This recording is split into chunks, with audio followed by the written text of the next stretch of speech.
안녕하세요. 증권시장부 신하연입니다.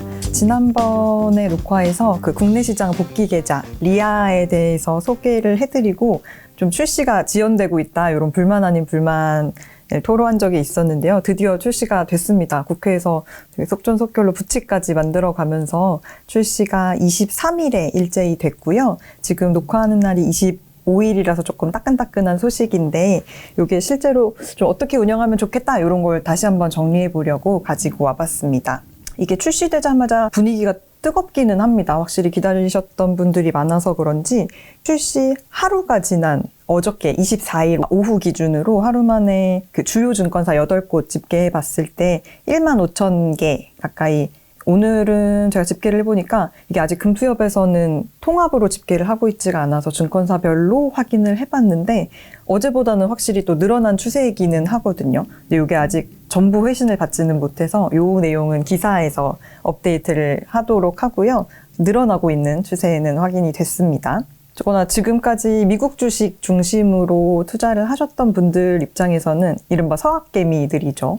요 계좌를 어떻게 활용해서 좀 세제 혜택을 받아볼까 이런 고민을 많이 하시는 것 같아요. 그래서 지금은 일단 계좌 열어놓기는 했는데 구체적으로 어떻게 해서 어떻게 혜택을 받을지 헷갈려 하시는 부분들이 조금 많은 것 같아서 그냥 단순히 소개하는 게 아니라 어떻게 잘 활용을 할 수 있을지 한번 하나씩 짚어보는 시간을 가져보도록 하겠습니다. 요거 지난번에도 설명드리기는 했는데 이 제도를 간단하게 한번 정리를 하면요. 해외 주식 팔고 그 자금을 국내 리아 계좌로 가져와서 투자를 하면 원래 내야 되는 양도소득세를 감면해주는 구조입니다. 원래는 수익 나면 22% 정도 되게 큰 양도세를 내야 되잖아요. 이게 일정 조건을 만족하면 최대 100% 전부 다 면제를 해주겠다는 게 핵심입니다. 정부 입장에서는 해외로 나가 있는 개인 자금을 조금 국내로 유입시키는 목적이 있고요. 또 동시에 환율 안정에도 어느 정도 기여를 할 수 있다, 이런 기대가 반영된 정책이라고 볼 수 있습니다. 제일 중요한 포인트가 언제 복귀하느냐인 것 같은데요. 감면율이 그때도 그랬지만 지금도 시점에 따라서 달라지는 거라서 이게 아마 포트폴리오 관리하실 때 제일 중요한 포인트가 아닐까 생각이 되는데요. 이게 지금 나온 걸로 보면 올해 5월까지 국내로 자금을 옮기면 100% 공제를 받을 수가 있고요. 6월이랑 7월까지는 80% 공제해주고 이제 8월부터 그 이후에 연말까지는 50% 수준으로 혜택이 조금씩 줄어드는 구조입니다. 그러니까 이 타이밍이 굉장히 중요한 요소가 될 수 있겠죠. 100% 감면이 좀 어느 정도 느낌이냐 체감을 위해서 예를 가지고 와봤는데요. 가령 제가 해외 주식을 작년에 나스닥에서 무엇을 2,750만 원어치 평가금을 모아서 샀습니다. 근데 되게 기쁘게도 주가가 많이 올라서 평가 금액이 5천만 원이 됐어요. 일반적이라면 그 5천만 원을 팔았을 때 매매 차익이 2,250만 원이니까 여기서 기본 공제해주는 250만 원을 빼고 나머지 2천만 원에 대해서 440만 원을 세금으로 내야 됩니다. 근데 만약에 리아 계좌를 제가 어제 열고 4월에 매도를 했어요. 그러면 100% 비과세 혜택을 받아서 납부할 세액이 0원이 되는 구조입니다. 그러니까 440만 원 절세 혜택을 받다고 볼 수 있는 거죠. 여기서 이제 조건들이 붙습니다. 요거를 잘 챙기셔야 되는데요. 아무 주식이나 되는 거는 아니고 어제 사서 오늘 팔고 이렇게 되는 거는 아니고요. 기준일, 그러니까 25년 12월 23일 이전에 보유하고 있던 해외 주식이나 해외 ETF만 적용 대상이고요. 최근에 매수한 종목은 혜택 대상이 아니기 때문에 요거를 조금 구분해서 먼저 보셔야 될 필요가 있습니다. 또 중요한 조건 중에 하나가 1년 유지입니다. 해외 주식을 팔아서 리아 계좌에 넣고 최소한 1년 동안 유지를 해야 되는데 조금 무서운 게요. 이 기간 안에 1원이라도 인출을 하면 해지된 걸로 간주해서 그동안 받고 있던 세제 혜택이 전부 취소될 수 있다고 합니다. 그러니까 5천만 원 빼서 잘 넣어놨다가 중간에 1원을 뺀다. 이렇게 하면은 이게 무용지물이 될 수 있는 거라서요. 이 부분 잘 챙겨보셔야 될 것 같고요. 또 한도 부분도 많이 헷갈리는 부분이에요. 해외 주식 매도 금액 기준으로 최대 5천만 원까지만 세제 혜택이 적용이 되는 건데요.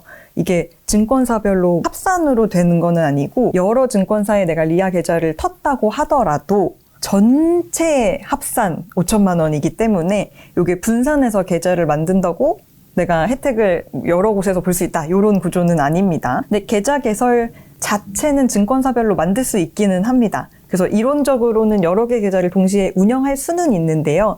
말씀드린 것처럼 한도가 통합 관리되기 때문에 실질적인 절세 효과는 똑같다 이렇게 보시면 되고, ISA처럼 착각하는 경우가 자칫 있어서 이 부분 조금 주의를 하셔야 될 것 같습니다. 그리고 해외 주식을 내가 팔았다 해서 바로 세제 혜택이 적용되는 게 아니라는 점도 잘 생각을 하셔야 돼요. 일반적으로는 이제 매도하고 달러를 원화로 환전한 다음에 리아 계좌에 넣고 다시 이제 국내에 있는 자산에 투자를 해야 된다. 이게 흐름이라고 보시면 되는데요.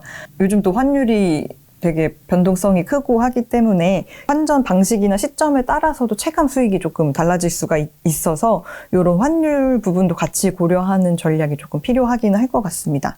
또 투자 대상은요, 진짜 모든 상품이 다 포함된다 이렇게는 볼 수 없고, 리아 계좌 안에서 국내 상장 주식, 코스피, 코스닥, 코넥스이나 아니면 국내 주식형 펀드, ETF 이렇게 매수를 하셔야 되고요. 어떻게 보면 조금 그전엔 얘기가 안 나왔던 게 그냥 무조건 주식만 사야 된다 이런 건 아니고, 환전해서 리아 계좌 안에서 예수금 상태로 보유하는 것까지는 해당이 된다고 합니다. 포함이 된다고 해요. 대신 뭐 국내 상장된 해외 ETF나 일부 채권형 상품 이런 것들은 대상에서 제외가 되기 때문에 내가 투자하려는 상품이 인정되는지는 여부를 먼저 확인을 하시는 게 중요할 것 같습니다. 또 하나 중요한 게 리아 계좌에는 해외 주식 매도해서 환전해서 넣고 이렇게만 되지 현금을 따로 넣을 수는 없습니다. 해외 주식 매도한 자금만 납입이 가능하기 때문에 만들어 놓고 나중에 현금 넣어야지 이런 방식은 불가능하다는 점을 챙겨주셔야 될 것 같고요. 또 많은 투자자들이 간과하는 부분이 있는데요. 리아 계좌 밖에서 해외 주식 거래도 세제 혜택에 영향을 미칠 수가 있다고 합니다. 리아 계좌에서 매도해서 혜택을 받으면서 다른 계좌에서 해외 주식을 다시 매수하면 전체 순매수 금액 기준으로 공제 비율이 줄어들 수 있어서 이 부분은 한번 하시기 전에 챙겨보셔야 될 것 같고요. 증권사 선택하는 것도 어떻게 보면 환율 신경 쓰셔야 되는 것처럼 살짝 고려를 해보실 만한 요소인데요. 기존에 내가 키움을 통해서 해외 주식을 보유하고 있었는데 리아는 다른 증권사에서 계좌를 만든다. 삼성이나 미래에서 만든다. 약간 이런 경우가 있을 수가 있잖아요.